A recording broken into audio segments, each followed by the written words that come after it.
ভারতের এজেন্ট হয়ে এ দেশের বিরুদ্ধে, এদেশের জনগণের বিরুদ্ধে, এদেশের অগ্রগতির বিরুদ্ধে যারা ষড়যন্ত্র করেছে, কাজ করেছে, তারা বাধার সৃষ্টি করেছিল।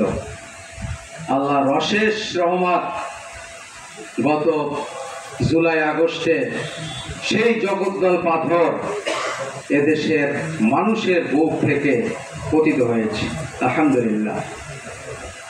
তা আমি আমার কথা শুরুতে স্মরণ করি সেই জুলাই আগস্টে সেই আওয়ামী হায়েনাদের বুলেটে এদেশের ছাত্র জনতা যারা শহীদ হয়েছেন তাদেরকে স্মরণ করছি। আল্লাহ রাব্বুল আলামিন যেন তাদেরকে শাহাদাতের সর্বোচ্চ মর্যাদা দান করেন এবং জান্নাতুল ফেরদাউস নসিব করেন।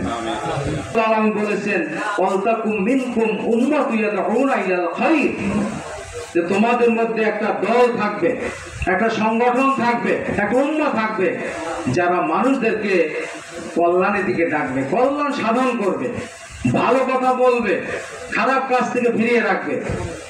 আজকে যারা বিপদগামী হয়ে, বিভ্রান্ত হয়ে, বেকারত্বের কারণে, আর্থিক অনটনের কারণে নানান ধরনের পাপাচার, নানান ধরনের শরিয়া পরিপন্থী কাজকর্মে লিপ্ত রয়েছে, তাদেরকে যদি আমরা তাদের সেই বেকারত্ব দূরীকরণের মাধ্যমে, কর্মসংস্থান সৃষ্টি করার মাধ্যমে আমরা যদি সহযোগিতা করতে পারি, আমাদের গ্রামে গঞ্জে ঢাকায় যারা অসহায় দরিদ্র আছে, গরিব ফ্যামিলি আছে, তাদের বিভিন্ন সমস্যার ক্ষেত্রে আমরা যদি তাদেরকে আর্থিক সহযোগিতা দিয়ে, আমরা পরামর্শ দিয়ে যদি আমরা সহযোগিতা করতে পারি, তাহলে মানুষগুলো কল্যাণ লাভ করতে পারবে, কল্যাণের দিকে আসবে, মানুষগুলো খারাপ পথ থেকে ভালো পথে আসবে।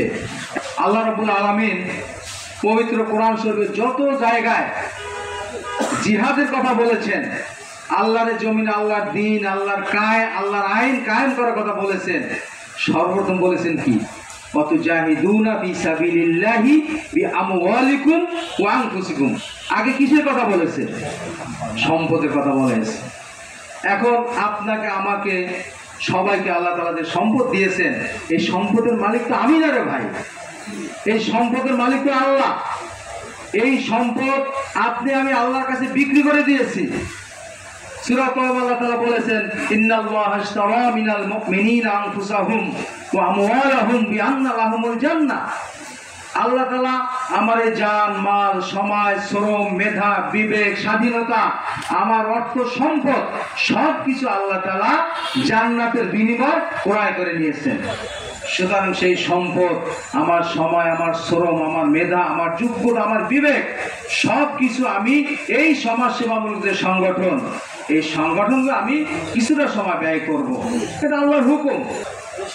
এরপর যে কথাটা আমি বলতে চাই, যে আজকে এই দেশটাকে ছাত্র জনতা স্বাধীন করেছে, আমরা নির্বিঘ্নে আল্লাহর গোলাম হিসাবে, আল্লাহর প্রতিনিধি হিসাবে মানুষের কাছে আজকে সৎ কথা, দিনের কথা, মানুষের জন্য যেটা উপকার হবে সেই কথা এবং কোরআনের কথা বলার সুযোগ পাচ্ছি। সেই সুযোগকে বন্ধ করে দেওয়ার জন্য গভীর ষড়যন্ত্র বাংলাদেশে চলছে। এক্ষেত্রে আমাদের দল মত নির্বিশেষে সকলের সোচ্চার থাকতে হবে, সতর্ক থাকতে হবে।